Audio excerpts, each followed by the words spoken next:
মৌলবাদের উত্থান বাংলাদেশে হচ্ছে এবং কয়েকটি তার উদাহরণও দিয়েছে। এই প্রেক্ষাপটে আপনি একজন স্বরাষ্ট্র উপদেষ্টা হিসেবে তাদের এই জঙ্গিবাদের উত্থান দমনে এবং সার্বিক পরিস্থিতির বিষয়ে আপনার মন্তব্য? এখানে মানে কোন পোস্ট কি বলে এটা সম্বন্ধে আমি কোনো কমেন্ট করতে চাচ্ছি না। আর এখানে হলো কোনো ধরনের জঙ্গিবাদের কোনো উত্থান হচ্ছে না। আপনারা আমার থেকে আরও ভালো জানেন কোনো ধরনের আমরা দায়িত্ব নেওয়ার পর কোনো ধরনের জঙ্গিবাদের কোনো কিছু দেখছেন, কোনো কিছু হয় নাই। এবং আল্লাহ দিলে আপনারা যদি সবাই সহযোগিতা করেন জনগণ সাথে নিয়ে আমরা যদি কোনো ধরনের কোনো সমস্যা হয় আমরা সবাই একসাথে মিলে। মাননীয় উপদেষ্টা মহোদয়, আপনি যেটা বলেছেন, কিন্তু তারা যে ঘটনাগুলোর ব্যাখ্যা দিয়েছে এই ঘটনাগুলো তো আমরা ঘটতে দেখেছি, বিশেষ করে তৌহিদি জনতার নামে।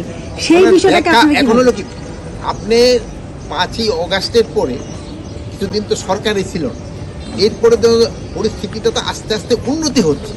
আপনি প্রথমে ওই পুরানো ঘটনাগুলি নিয়ে আসতে তো হবে না, এগুলি আস্তে আস্তে উন্নতি হচ্ছে, আরও উন্নতি হবে। এখন ধরেন যে আমরা বলবো যে আইন শৃঙ্খলা পরিস্থিতি মোটামুটি স্যাটিসফ্যাক্টরি, বাট এটার আরও উন্নতির অনেক অবকাশ রয়েছে। এটা আস্তে আস্তে আরও ভালোর দিকে নিয়ে যেতে, এটার জন্য আমরা সবাই মিলে চেষ্টা করবো। আপনারাও চেষ্টা করতেছেন, জনগণও চেষ্টা করতেছে, আমরাও চেষ্টা করতেছি, আমাদের বাহিনীগুলো চেষ্টা করতেছে। আমরা যদি সবাই একসাথে কাজ করি এটা একদিন ভালো হয়ে যাবে অবশ্যই।